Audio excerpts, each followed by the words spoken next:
Hey there, Storyteller. Welcome back to another episode of Crossroads, the Storyteller's Journey. I'm your host, Donovan, and today I have a really fun episode with a rock musician from the DC area. You'll hear so much about his story, so many great little tips and tricks about getting out there, getting on social media, also just talking about stories, which is what we're here for. I hope you're doing well. I encourage you to share this episode with a friend or a loved one who is a storyteller, who is a creative mind that needs a little bit of encouragement, because at the end of the day, this is what I'm here for. This is what Artist Apparel is here for.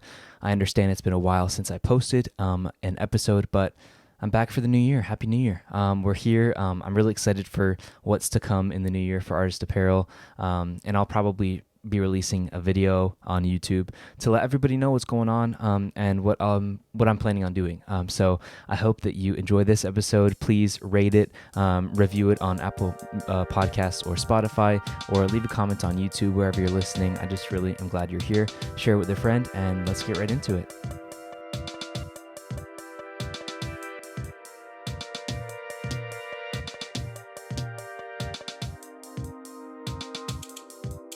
All right, let's get this show on the road. Hello, storytellers. Welcome back to another episode of Crossroads, the Storyteller's Journey. It has been a while.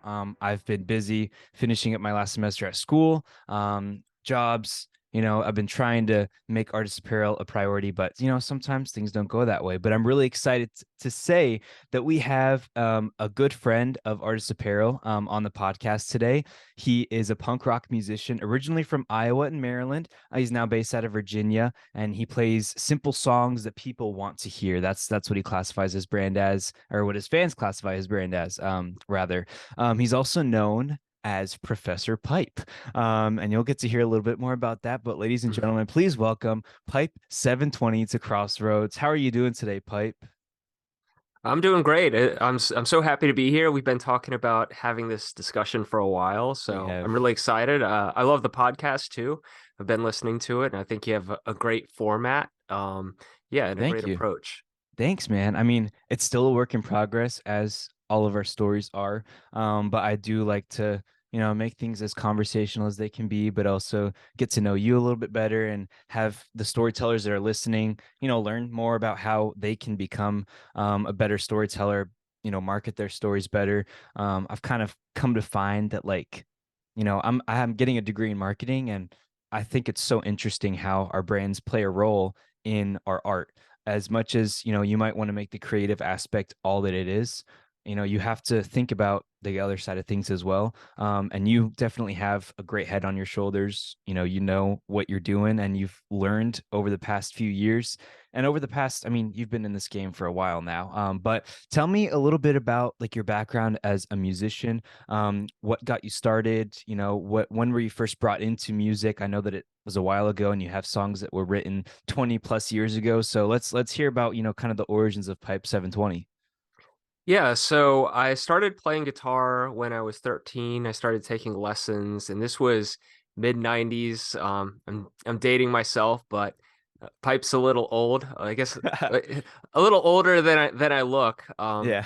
So so yeah, I've been playing guitar for 30 years. I uh I started learning bass and started singing. So I took guitar for a couple years, studied some in high school, and started playing in bands. Actually, when I was 15, I played in a classic rock cover band. I played bass, and I've Okay. played bass. I've played bass in every single band I've played in. Um, so uh, did that, and then I played in like a hard rock band in high school where we did originals, and then played Like in Hard Rock another. Hotel. No, I'm kidding. Yeah, so I played in a band in high school, and then again in college. I went to the University of Maryland, played there. We played at a bunch of clubs in Baltimore. We had some Okay. moderate success. But then Cool. as it was getting close to graduation, I needed to get a job, and I decided to focus on my family and my career for Mm-hmm. you know 15 some odd years, and Yeah. then the pandemic came, and I have all of these unreleased songs. I'd been wanting to get back into music for a long time, but I never really had the time. And the pandemic kind of afforded me that time and space to really what happened is I wrote a song during the pandemic, kind of about everything that was going on. Yeah. And I was like, this is What's really that good. song called? What Have We Become Okay, yeah. Yeah. was my first record. So I remember that one. yeah. So, and I felt like there was sort of a temporal aspect to it where like I needed to get it out soon because I was Mm, worried that it might not be relevant, years down the road. So that kind of like nudged me to get started. So I just started doing research. One thing led to another, and I was like, I can release music on streaming platforms, and like I can do all these, which I had no idea. yeah. I mean, I was pretty much in the dark when it comes to the music scene for 15 years. Mm-hmm. So when we met, I remember we released the single on the same day. So I Yeah. was like, "Oh, it like that's really cool." And I really enjoyed your release, and that was kind of like an exciting time for me to like kick off the project. One thing led to another, and I'm still doing it. I didn't know that I'd be doing it for this long. Who knows? As long as I'm having fun, I'm going to keep doing it. Absolutely. That's you got to keep that at the core of it because I mean at the end of the day, especially as an indie musician, like it's not like you're making hundreds of thousands, millions. That's not what you're in it for. Yeah. And plenty of people like want to be in it for their passion, but they also want to see some return from it, which is completely acceptable and understandable because in this life you want to do what makes you happy. And unfortunately, you can't just do what makes you happy to live. You have to do something else. So it's awesome to hear that like aside from your full-time job, like you're making music and you put something out and you're like, you know what, this I've been creating stuff for 20 plus years, 15 plus years. This it's just my time to like see what happens. And you have a decent following, for an indie musician. You play plenty of Thanks. open mics, and Hmm. I remember when I first, saw your work in the very beginning of 2020 when we released the tracks on the same day. I was like, this guy's really grinding out here. Like he's not messing around. And we're going to talk a little bit more about your, social media and how, you have been so present, all the time. I feel like every time I go on Instagram, you were within the first 10, posts, which is really great. And that's, the engagement. I'm sure that that return is coming back to you. Hmm. But of course, this podcast is all about storytelling. And Hmm. marketing is part of storytelling. It's, I consider it to be a form of storytelling, because you're telling a story through another story. That's kind of storytellerception, inception there. Yeah. But to you, what does storytelling mean, as a musician? It's a very deep, broad question, but I tend to ask all of the people that come on the podcast that question, and you take it in whatever direction you want to. So yeah, what does storytelling mean to you, and how important is that to your craft? Yeah, definitely was ready for this one. I'm familiar with the podcast. So, I'd say as a songwriter, I've never considered myself like a great storytelling like songwriter. I mean, I Hmm. know that there are a lot of like particularly country music artists, kind of like the old school country. They do some really great storytelling in their songs. In a lot of my lyrics, I try to keep more general and higher level because I want to leave things open to interpretation.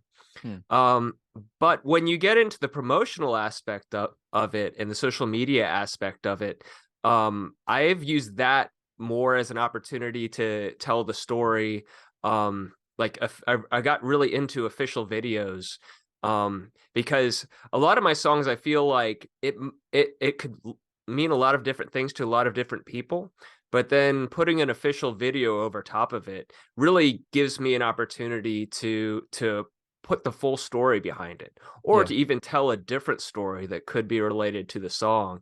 Hmm. Um, and I remember getting started with this. I was like, everybody's doing videos. I need to figure out how to make videos. Yeah. And for the first few months, like I wasn't even, if you look at my posts, I wouldn't even put my face in a post, put my face on camera or anything for probably like the first 4 months of the project. And I finally got over that. And I slowly started working on my video editing skills. I mean, I'm still pretty much an amateur DIY Sure. video maker, Yeah. but I'm proud of what I do, and particularly the stories I tell in my official videos. And I would tell anyone, like, that's the content I'm most proud of is, if you go out on YouTube and you find like the playlist of official videos, I have one for every single song that I've written. Hmm. And that visual element really gives me a chance to tell a story. And even with my last EP that I released, Pype720, there's so Pype720 is it's supposed to be a whole universe, right? Yeah. Yeah. Where like I've invented these characters and there's a story arc. Like if you watch all four of the videos in order, there's a story arc that goes throughout all of them. With Um, Professor Pipe, of course. with Professor Pipe Oh and yeah. like with Pernicious Pipe, his like evil lord Uh-huh. boss, and Yep. his son and his love interest, and you know and I just had so much fun with that because I've always treated songs as kind of like this atomic thing, and my songs are more built around like an emotion, and because that's something that I want to evoke, and not Hmm. so much like a story arc. Yeah. But doing the official videos in this way gave me that opportunity where like, hey, I know like people love stories. I Sure. know people that they just want to know what happens next. They want interesting characters that remind them of people from real life. And uh it was just a lot of fun to make. Um and I think it was a good opportunity to tell stories. So when you talk about storytelling, like I've used sort of the promotional aspect of it. It's an art form. It truly is. Like you can have a lot of fun with music promotion. I know a lot of Yeah. artists don't necessarily love that aspect of it, but you can find a way to make that also a part of your art. Yeah. So that's I guess that's what storytelling means to me, and how I've applied it to this project. Yeah, I think everybody at some point, if they really want to take what they're doing like very seriously, you kind of have to say, all right, I'm gonna try my hand at this promotion. I'm gonna try my hand at this. And it's easier than ever nowadays. Like there's plenty of, painters on TikTok that will just literally paint over like a time lapse or something. It's Yeah. 15 seconds. They don't have to show their face. They don't have to say anything. It's literally just a piece of music behind and the visual aspect. Um, and plenty of people go viral using that method, which is it's amazing that we can do that nowadays. You can impact so many people with your art, and adding this official video aspect to your art is gonna it broadens the horizons of who is seeing who's seeing Pype720, which is really cool because like you got someone that maybe isn't super into like the heavy rock, the punk rock scene, and they're like, okay, well, I mean, there's a cool story involved, and I'll just watch the story, see what happens. I want to know what's new in the pipe verse. So I think it's a great idea. I actually did listen a bit to the Mike World Order podcast. Hmm. I heard kind of you explain the pipe verse a little bit. If and I would encourage anybody. I'll probably link that in this YouTube video just to like have people go check that out because it's a really cool interview as well. And I don't want to have you completely explain the pipe verse again because it's you got to get your brand out there, but I'll let him do that for you. I want to talk a Yeah. little bit more about the nitty gritty of it. So the pipe verse, you started that. That's Hmm. a completely innovative thing that you see in film and in television a lot. You don't see it so much in the music industry, like someone incorporating like, sure, you got storytelling in music videos, but the whole idea of making like a story arc that 3 or 4 episodes and you have different characters is a really cool way to keep people engaged. But I'm curious to know how you got to that point. So your storytelling, the way that you've story told, how has it evolved since, I mean, I would say 3 years ago when you started kind of posting things, how do you think that that's evolved up to the point where you decided to, create the pipe verse? You can go even further back if you wanted to, like when you used to play in a band in, high school and in the 90s and stuff. But, Hmm. that's in the 90s. You can talk about the now if you want, but I'd love to hear about, how you've seen that evolve. Because the pipe verse is super creative. And I know that it probably took a lot of, little hills and valleys to get to that point. So, what did that look like? Oh yeah, definitely my most difficult, challenging artistic endeavor so far. So it started like acknowledging that I needed to make official videos, and I made probably I think 8 official videos before I did the Pype1st. So I watched a YouTube video like how to make a music video. What And anybody would do, like that's where you yeah, start. YouTube is where you start nowadays. yeah, and it was really basic. It was like, shoot sync videos, like lip sync videos in 3 locations and like basically just cut across them. Sure. And you just kind of want to do a lot of changes. So I made my first video was for Don't Let Me Down. And I shot it in the woods, like in one of the parks near my house. And so I shot some sync videos, and one of the things that I wanted to do for the climax of the scene, like it's about a relationship, and I'm Okay. like I'm basically fighting. My wife's in the video actually, and I'm fighting with her the whole video, and then like at the end she slaps me like really hard. Um so like that was, I'm lip syncing and everything, and that was like kind of a little story arc. It was a few seconds worth of footage total, Mm-hmm. but that felt amazing. Like that felt so fun. I was like, I just told a little like it's like a little skit, but it's a little story. Sure. And then it kind of grew from there. And like you'll see if you watch my earlier videos, you see like every video I'm kind of like trying to add in a few seconds to just make some sort of a story from the beginning that makes you want to watch it till the end in Yeah. case you're not necessarily as into the music. Like not everybody's into that genre of music. um so I started thinking about the official video for Everything You Remember, which is like I've actually been promoting that song all this week. Um, and the idea I had was just extremely elaborate, right? I was like, this is just insane. And I'd say the video is pretty insane. To give you an idea, when we shot it, we got stopped twice, one by a concerned citizen, another time by the cops. Like we Was that shot the it. one with the hospital gown? Yeah. Okay, yeah, Yeah. I watched that one. I was like, oh, I was watching the footage and I was thinking, someone's got to ask a question. Someone's got to ask what's going on here. Yeah. So that makes sense that you got stopped twice. But yeah, continue. Sorry. Yeah, so I'm just thinking about this video, right? I had thought about that for months, like how I want it to be. And this was before I had thought about the characters and the pipe verse and everything. Okay.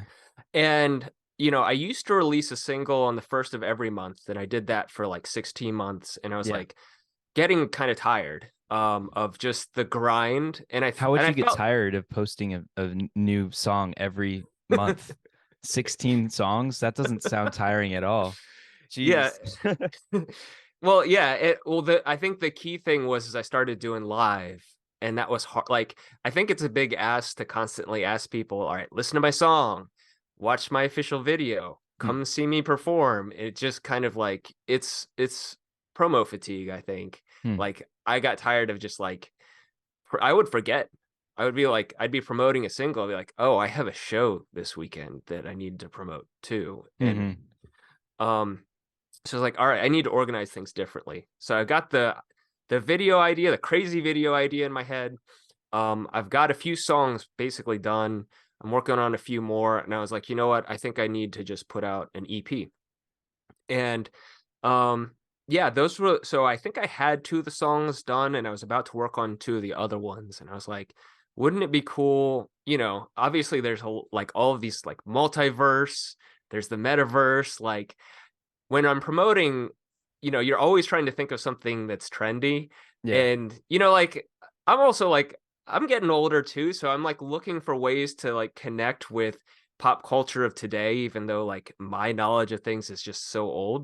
And I'm like, all right, this is kind of like a cool trendy thing, like Pipeverse, like maybe that's something interesting that would bring people in. Yeah, like the Um, MCU. People love how all the stories in the MCU intermingle and there's like little cameos here and there and people just like spotting Easter eggs and obviously I understand that your production is a little bit, a little bit simpler than an MCU film. Yeah. And you're the main guy, you're the writer, producer, you're the one doing all the stuff, so it's harder to get something like that done. Also, I miss like the CGI in all those videos. Where were they at? I wanted to like see something, fly at you like a hurling, fireball or something like that.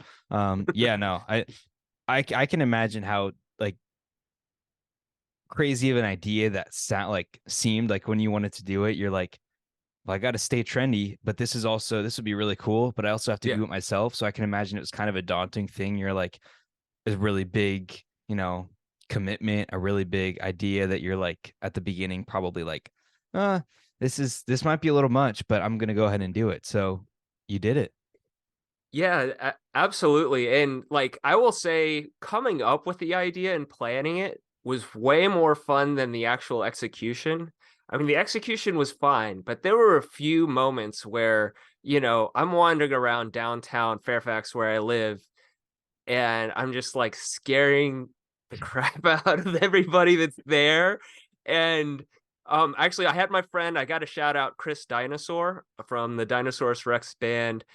He did all the shooting. Like he came to my house, he was there at like 8 a.m. on a Sunday morning because that's when we thought no one would be out. Well, they were. And but there were a few times like that day also, like I wore full drag for another one of the videos, a little game Mm-hmm. where like I'm putting it all on and it was hot and I'm just like this is the first time I've ever done it Mm-hmm. and I'm just like this is hard. Like this like it takes a lot of Yeah. skill to like convincingly wear like drag confidently. Uh-huh. And there were a few times where I was just like, I just don't know how this is gonna turn out. You know what I mean? Yeah, Like, you're just like, yeah. like felt so brilliant when I thought of it, and like the way when you envision it. But It's one I of feel those like I've been moments you're like, it sounded a lot better in my head, or it looked a yeah. lot cooler in my head. You're like seeing it when you're editing and you're like, uh, what was I doing? No, it's a lot of fun. I like that one. Yeah, yeah, and I have been fortunate though that I feel like for all the videos I've been able to accomplish mostly what I've set out to do. You know, Hmm. it's not always like a one-to-one match in my head, Sure. but I'm usually able to get it. The key for me is being able to communicate what I want to communicate, right? Yeah. And that like it can look a lot of different ways, but for me, the key was like, if someone watches this, are they able to follow the story? Like, do they Hmm. feel like they understand the characters? Do they feel like they understand what I'm trying to say with the song? Yeah. And if as long as those are accomplished, like I'm happy as an artist. Yeah. So yeah, I mean that's how it came about, and that's how like I did have a few of those moments where I was like, but I think you got to do that as an artist, Mm. right? Like you got to like go there. Like Yeah. what is the like scary thing whether Yeah. you're getting on stage for the first time, right? Or like doing podcasts Yeah. or what I started doing live streams recently. Like what Hmm. is that scary thing? Go do it and you'll be happy that you did. You will. Um it's there's definitely a payoff. There, yeah, and there absolutely is. Like, you wouldn't be at this point. You wouldn't have created the Pypeverse. You wouldn't have, dipped your toes into that storytelling, that other avenue, that other medium of storytelling of like filmmaking, because that's what you did. You wouldn't have stepped into that if in 2020 you didn't say, all right, I'm gonna create a song every day, Yeah. and I'm or create a song for every month. It's saying those little yeses here and there, that lead to holy crap, like I just look at this, like look at me go. I'm sure your family's proud of you, like you know being so confident to just dress up in drag. They're like, okay, you did that, dad, like look at you go. Look at you go, dad. I think it's just, aside from all the storytelling stuff, I just think it's really cool, and I've like seen your work. I've followed your work for 3 years now, and I've just been like, this guy's really doing it. So I have to commend you for saying yes and for continuing and for saying yes to creating videos and yes to the Pypeverse, like, and you're still going, saying yes to open mics too. Like you got back into that when COVID was done, when you were able to go back into places. It's just really cool that you said yes to those things. So yeah, I mean, I'm glad that you said yes to the podcast too. Yeah, I'm happy to be here. Having a good time.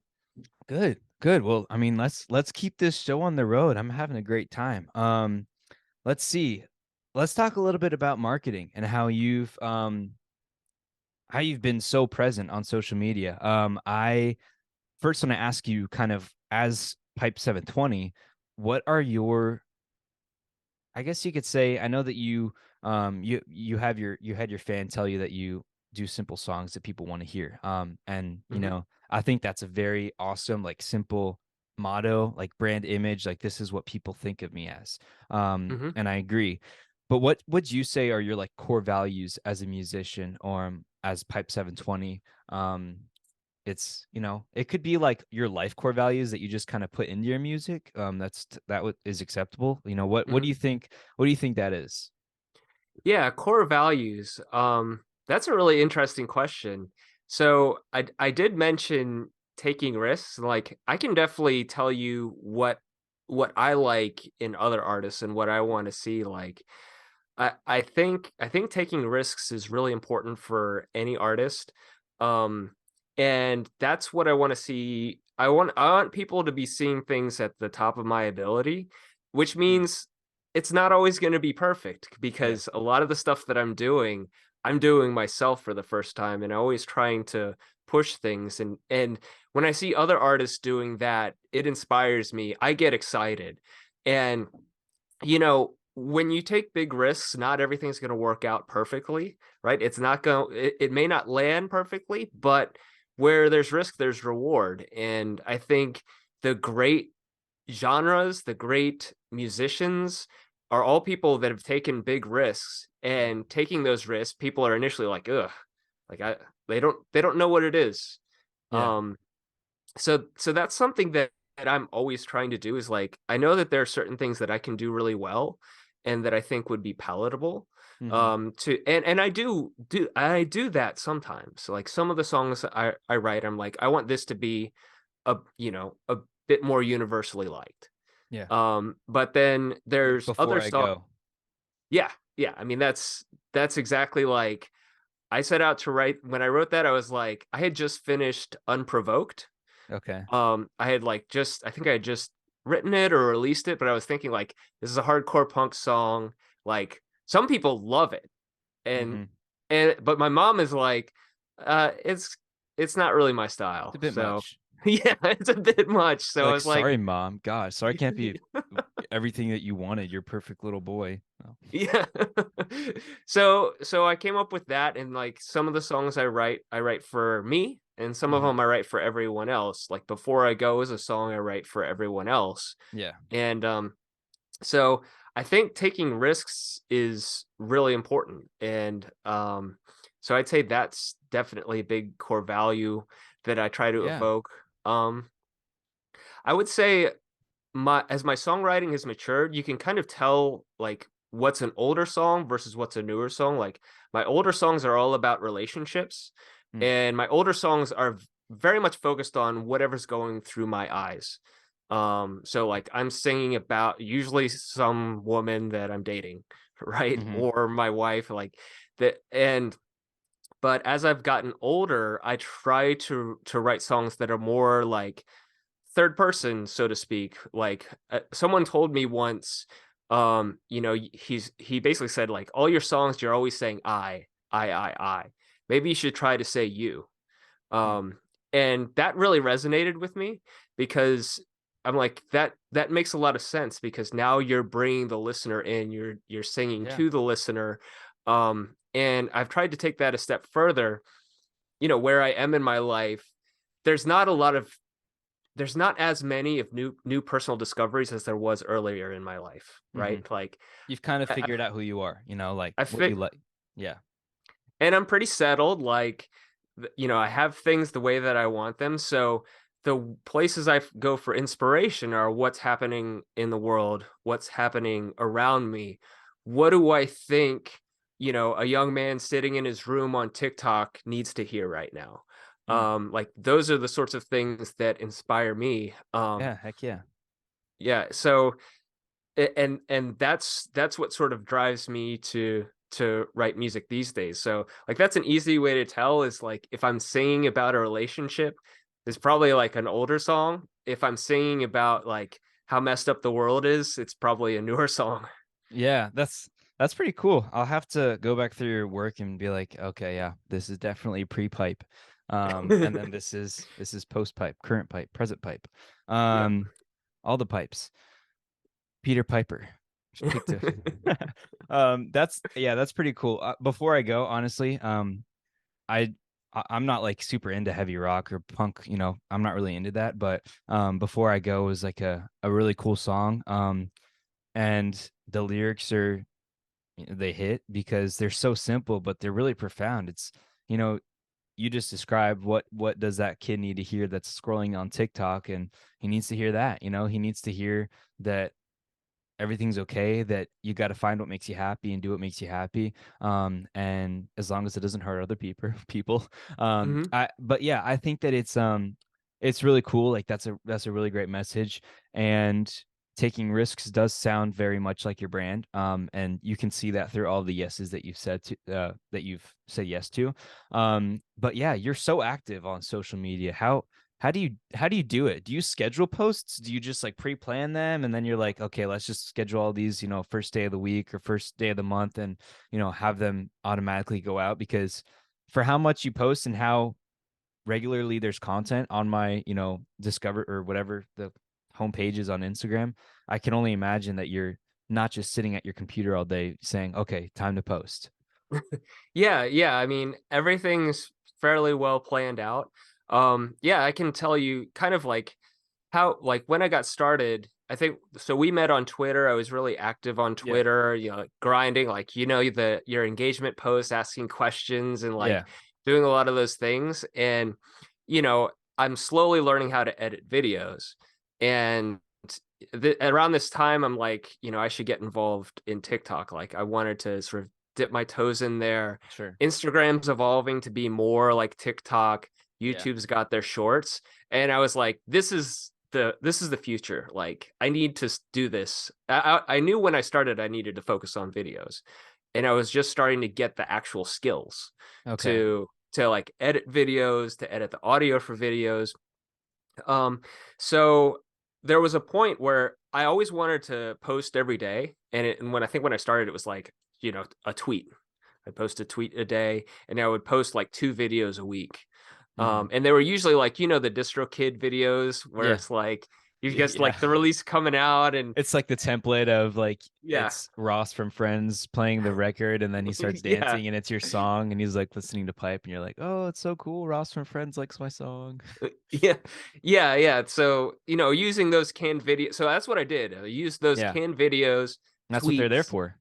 Yeah. So I started learning more and more about editing videos, and there was a point where I was like, it's making videos stopped being something I had to do and started being something that I wanted to do.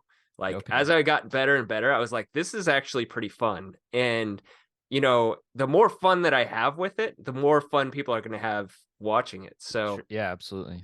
like I slowly got to where, when I started, it was like, I need content to post. I need content to post. I need ideas. I'm scrambling, trying to figure things out.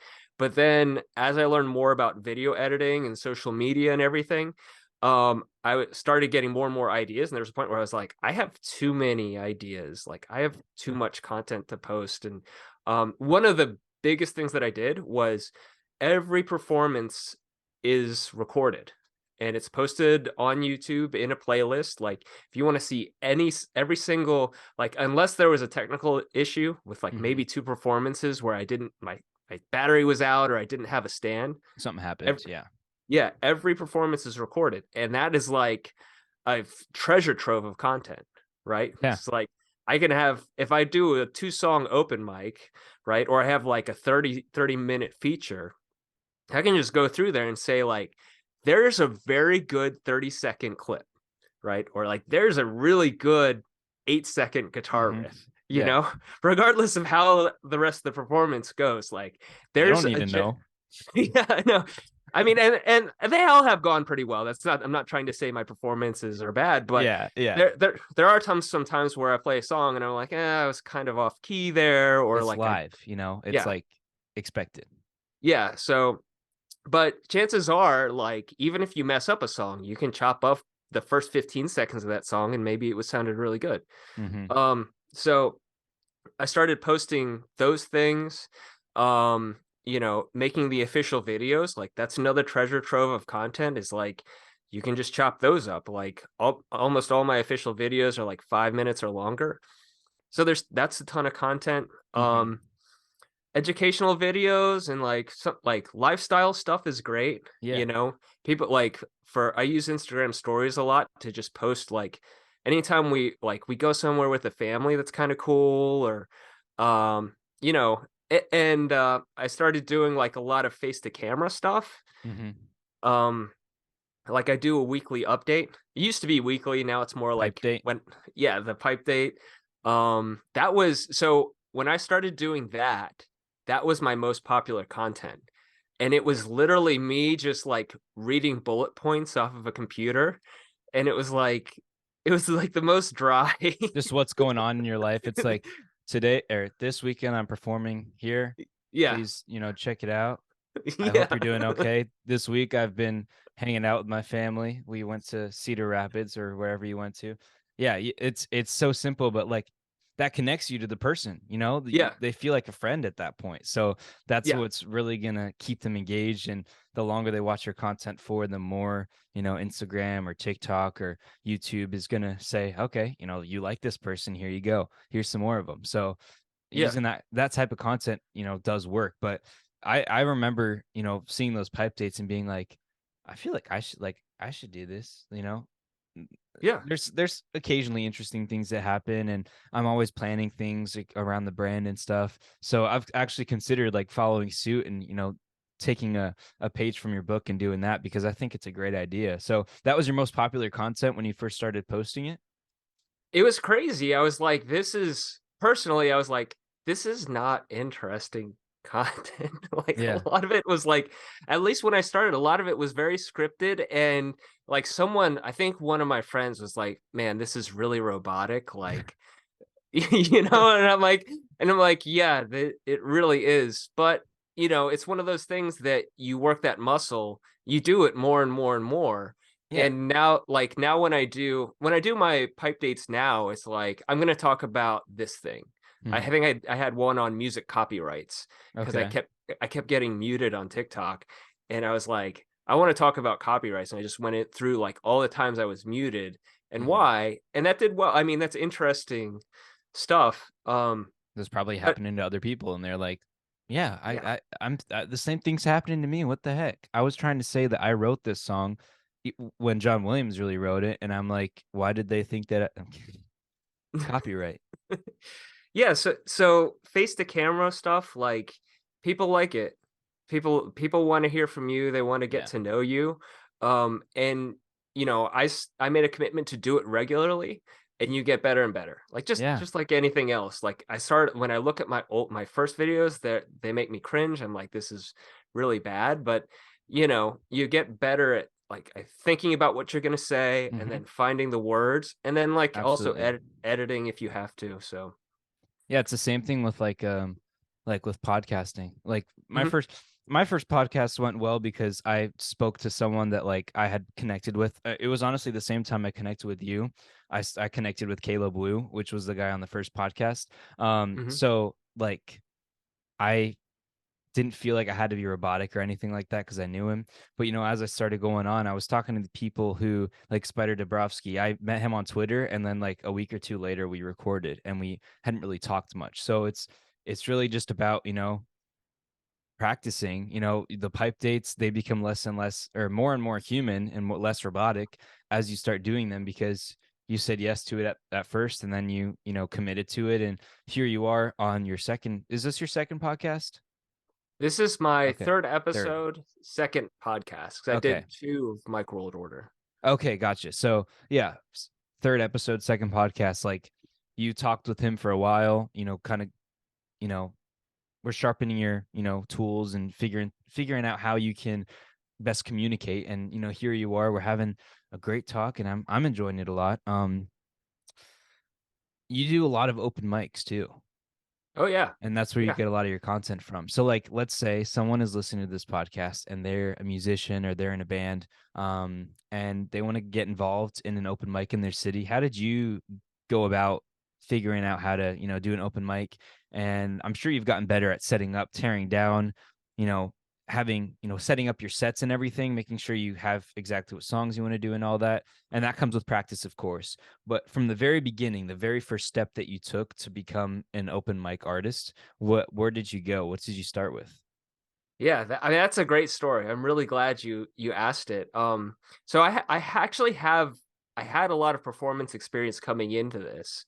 When I played my band, like I told you, I started playing bands when I was 15. Mm-hmm. Um, I get a lot of inspiration from like stand-up comedy and watching how stand-up comedians sort of go through their process. And they go and they work out their material. Like even the famous comedians they'll go to open mics. They'll just drop into a club and try out their jokes. And like that's how they figure out what's good and Mm. what isn't. And I was Yeah. like, I should take a similar approach. At Interesting. the yeah, at the time, there's a local cafe called Epicure Cafe, which unfortunately has since closed. Um, but they had an open mic on Thursdays. Let me tell you, like this open mic was amazing. Like it was shout out to Dick Beats. I don't know if he's out there. Ricky Munoz, like these guys would host these, and they helped me get up to my. If you watch the before I go video, you'll see a lot of clips from that open mic at the end. Okay. But just built an amazing community at Epicure Cafe, and we all still talk to each other. We all still like know each other. And this was mid 2021. So, um, that was every Thursday night. It's a good night of the week, right? It's not Friday or Saturday, but Thursday you got to grind out one more day. Mm-hmm. Um, and I just got to, towards the end of it, there were times where I knew every single person in the cafe. Like Nice. we all know each other. We know each other's music and very eclectic, like whether you're going to bring hip hop or like I'm going to bring my hardcore punk, Mm-hmm. like that was great because I was like the crazier I make my music, like the more they're going to love it, you Yeah. know? Yeah. And like that is just like pure artistic community. So So I that's did that. awesome. Yeah, so I did that for a while and unfortunately it closed. Mm. I guess is it about maybe it's been about a year since they closed. Um so the owner sold the location, and unfortunately like a lot of bars and restaurants have been going through this since the pandemic. Yeah. So, we've all been kind of without a home and like we've all kind of like spread out to different places. Um and So I got asked to perform a show with Micah Super, who's a hip hop artist here. He got a show at Cafe Amori, which is where I host open mics now. Okay. And shout out to Micah. He's a great R&B hip hop artist. Asked me to come perform with him. I performed. It went great. Like the manager of the store really liked it, and like they put my music on their playlist, and then they really needed a host. So I was a little hesitant at first, but I was like, this is probably a good opportunity. Mm-hmm. It's a good opportunity for a lot of reasons. Like you get to give back to the community. Yeah. Like I said, people have given me so much, like getting me started. Mm-hmm. And it's definitely a gift to help get people out on the first time, Yeah. and to help build that community. And I had planned on just doing like once a month, hosting, like this is something that I'll do, but turns out that they've needed hosts and it's become a pretty regular thing. Nice. So so yeah, I mean, I would say like if anyone's interested in hosting open mics, like the opportunities to do that are definitely out there if you just get to know your local community.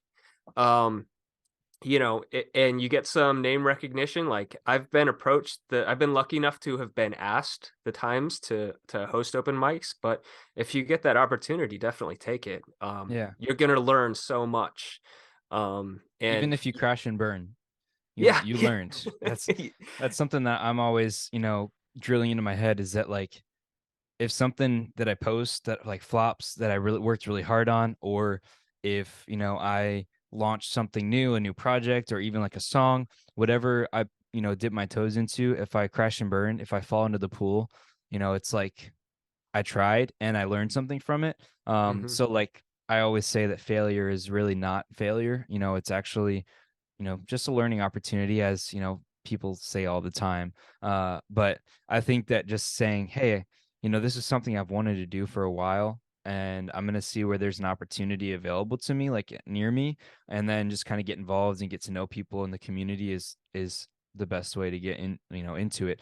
Personally, I've never like done an open mic or anything like that, but it has been something I've thought of, especially here in Tallahassee where I go to school. Is like, I mean, there's bars, there's clubs, there's a place for me here if I wanted to, try it out.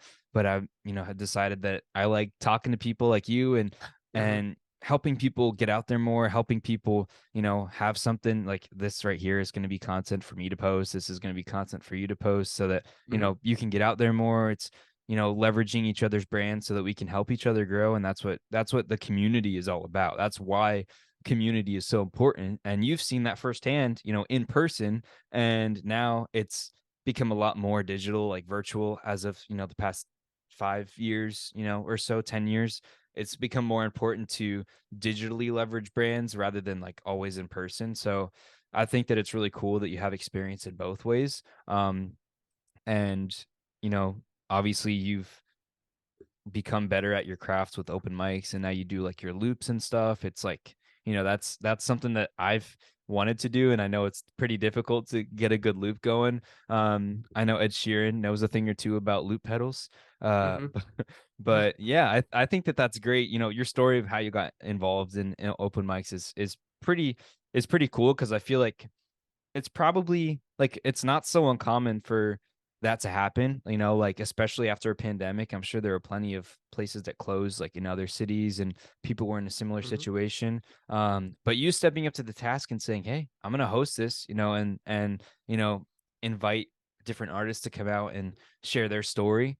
That's pretty awesome. So snaps to you, kudos to you for that. That's pretty sweet.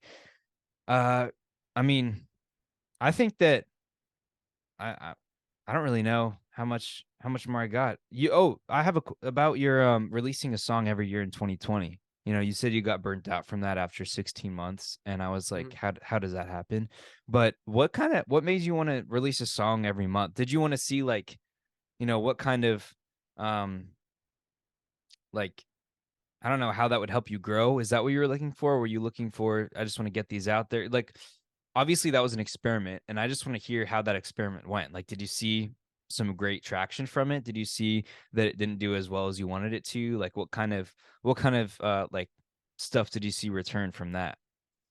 Yeah, so, that was something that kind of came from watching probably too many music promotional videos on YouTube, like how to promote your music and Music everything. Marketing Academy. Yeah, but a big thing was, I mean, I had this, and I still do have a sizable catalog of unreleased songs that Hmm. I've written years ago, right? So, like, and the time that I launched this project, I had probably 6 songs, which I thought at the time could be singles.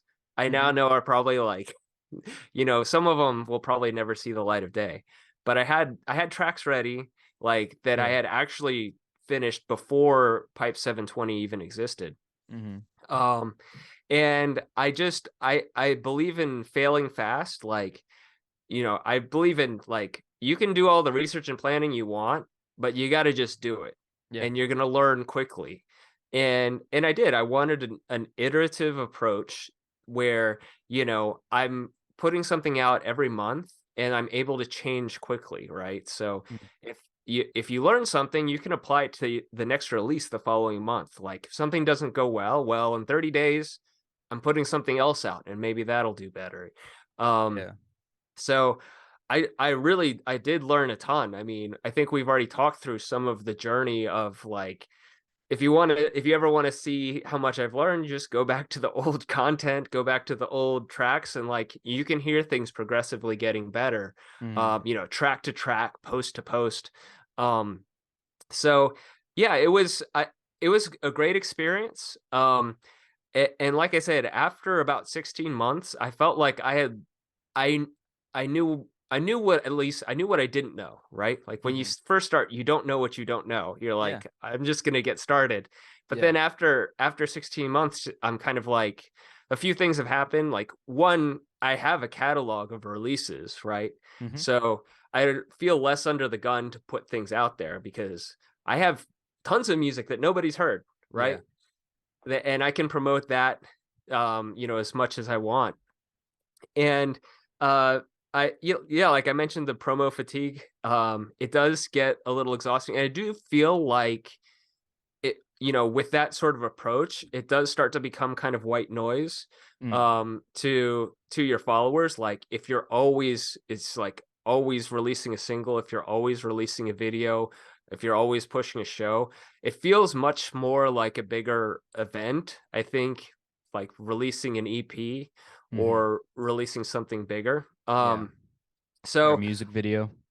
or yeah, or a music video. So yeah, I mean, it was it was a great experience, but I will say, like, releasing a single one at a time, and if you were to do it every month, I think it's a great approach to social media. I think it's a great way to have consistent content if you're one of those artists that struggles to put together content. Like, if you decide to put out a song, the another big thing is it held me accountable, Yeah. which is something that I wanted early on, where I was like, I'm not just going to do this, but I'm going to tell everyone that I'm doing this. Hmm. And it helped keep me on a schedule because Yeah. I know a lot of artists, and I do this too. Like you'll come up with a track, and you're like, I don't know if I like it. I don't know if it's ready. But when you're releasing once a month, you're like, it's ready. You Yeah. know, It has because to be, like right? it has to be ready. It pushes you to put out more content. And Yeah. yeah, I mean, would some of the tracks sound better if I'd have spent months and months or on them? Yeah, probably. But Yeah. I learn more faster. I learn more much Yeah. faster. And Yeah. now actually, like, the next EP that I'm going to work on, I'm planning on slowing down Okay. dramatically. And like I have this foundation of stuff. I've got a lot of things going on. There's no reason I'm not imposing a timeline on myself. Like I know what I want to do. I know how I want it to sound.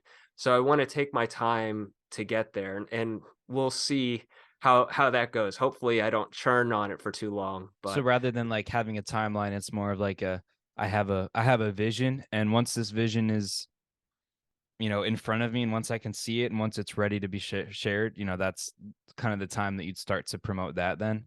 yeah, Okay. exactly. Okay, yeah. I think that it's really cool that you've kind of, I guess at this point I would say, two major approaches is like the releasing a song at the first or every month, and then doing your pipe verse now. Like that was another huge project, and those are just two different approaches, one of them being singles, one of it being EPs. And now thinking of this new approach with another EP, like you'll have three different experiments under your belt that you can see. All right, this is what works, is what doesn't. But of course, at the end of the day, it's not about, oh, this is the one that did the best. It's more about, this is the one that I feel most proud of. Yeah. Which I think is something that, I would encourage you to remember, is like, your pipe date video getting a hundred, ton of views. It's like, dang, like I didn't even really work that hard on that. Like I got out of my comfort zone doing it, but it's not necessarily something that I'm like, oh, I'm so proud of this pipe date. Yeah. Maybe you I, are proud of your pipe dates, and I want to say, you know, keep going with them. But like, like you're creating art when you're making EPs, and like I want for you to create it and be like, yeah, like this is art. Like I'm proud of this. Yeah, yeah. I agree completely. Like at the end of the day, don't take anything too seriously, like the ups and the downs. Like I just posted a video yesterday. Was it yesterday? Where I'm like screaming for 6 seconds. I saw And it that. and, and it did well. And it did better than the official video we talked about. Like where I'm posting clips of like the official video where Uh-huh. I spent months planning it and Well, like the that'll get studio someone. track. That'll get someone's attention if they're scrolling on their like discover on Instagram, and all of a sudden someone's yelling. They're like, "What? What's going on?" And then they click on your page and they're like, "Oh, okay, this guy's a character. Like that's fun." So Yeah. it's just an introduction, that's all it is. Which is it's pretty cool that you utilize that clip to get your brand out there more. I think that's Well, sweet. and I knew it would do well, but I guess the point is like don't take any of it too seriously. Like, if someone can scream into a microphone for a few seconds and like get views and likes more so than spending months and months on a project and like grinding on it, it kind of it makes sense like that it's important that you be happy with the art. Yeah. Like don't stop the grind. Like Hmm. don't stop making the big ambitious thing that maybe might not get as appreciated as you want it to. There's still value in that because we need more of like the polished artistic vision than me screaming into the microphone, right? Exactly. Like that's supposed to be an introduction, a hook, something that, like screams your brand, literally. Yeah. And then like having something else that is like this is his art, like Yeah. it's just like bringing them in, it's like the magnet of your work, which I think everyone has to like find kind of what works for them, what doesn't, for what they're doing in particular. But I mean, I've really enjoyed this conversation. I'd love to start to wrap things up, but tell the people, tell the storytellers listening to Crossroads, what's next for you. Do you have any plans for the pipeverse in particular in the future? Is that kind of like the project is, you're going to say this is what it was and I'm going to keep going with this new EP idea, or is it part of the pipeverse, or is this something you don't want to share yet? Because I want to make sure you're not giving any spoilers here in Crossroads, but the people want to hear it. Yeah, so my next this is tentative. Like I Okay. haven't started recording, but I have 6 songs that I think are ready. And right now they're all written and I'm Hmm. in kind of the rehearsal stage. Yeah. So I'm just playing them a lot. And I haven't decided how I want to release them or when or Whether you're um going to I, incorporate them. yeah, whether like I have ideas of it being part of the pipe verse, right? Like I have like Ooh. so I guess that's a possibility. It is a possibility. But I might want to do something else. It all depends. And what I've been working on a lot right now is I actually just started doing a lot of live streams on TikTok, which I haven't really announced, but I've been live streaming my rehearsals. You can announce it right here. Yeah, so and it's not really scheduled. It's kind of like I decided that I rehearse almost daily, probably like 4 to 6 times a week, Okay. um, for 30 minutes to an hour. And what I'm doing is I'm just hitting the go live button during rehearsal. So there's not really a set time. It tends to Hmm. be the evenings on weekdays and probably more in the middle of the day on weekends. But I'm playing those songs a lot. And anytime you see me post an unreleased song, like it's probably one of the songs that's going to be on my next EP. Okay. Um, yeah, so that's what I'm focused on now. Sweet. It's also awesome to hear that you like don't necessarily have a timeline, because the thing about timelines is they're kind of weird. It's like, as a musician or as an artist, as a storyteller, is you want to discipline yourself to like get something out there and be consistent. Obviously, you're consistent with the practicing, but for me in particular, I'm like, man, if I don't have a timeline, I feel like I'm just going to never do something because I tend to procrastinate. Like that's one of the reasons why I haven't really recorded too many episodes of the podcast. Is sure, I've been busy, but I've also been like, it hasn't taken a priority, but it's really meaningful to me. So I've decided that this year I'm going to really put an effort in, adding value to the artist apparel community. So again, I'm really happy to have you on here. But timelines are also like, you don't want to feel tied to them, like, because if if something comes up, it's totally fine to say, all right, we're going to pause. Or maybe you're feeling a little bit more encouraged to create, to rehearse or whatever it might be. And then some other days you're not, which is, that's how we are as humans. Like, you're not meant to be a robot. You're not supposed to be like every day. It's supposed to be when you're ready, because we're all just living in our own time. So I think that it's great that you have a vision and that you're gonna see how that vision evolves as you continue creating. And I'm excited to hear what that new EP is all about. And whenever it does come out, I'll be sure to let people know and post it on the stories and all that good stuff. Mhm. But where can people find your work, man? It's so I'm on the socials, so TikTok, I spend most of my time on Instagram, so Yeah, Instagram, TikTok, Facebook, Twitter. It's all Pype720, Pype720. easy Um, peasy. yeah, so if you can spell it right once, it's the same on all the platforms. That's by design. And then I mean, on it sounds like it. Yes, and then it's on streaming platforms, so Spotify, Apple Music, YouTube. Definitely subscribe to my YouTube. Check out all the Um, music videos. yeah, check out all the music videos. It's the only place you can find the official videos is on YouTube. Um, yeah, and chances are I am wherever you are. So, Wow. I couldn't have said it better myself, because artist apparel is on all those stuff too, but I am where you are. That's pretty sweet. I did have a mhm, quick idea for you. yeah, Is you can choose to do this or not, but I think it'd be really cool. Something that's kind of popular, especially with Taylor Swift recently, is she's re-releasing all of her music that she created, when she was in a different contract. That was, obviously we all kind of know that it was a bad contract and she wasn't treated fairly. But now she's re-releasing that stuff with her own vision. And I think it'd be really cool if you kind of took a page out of her book and said, you know what?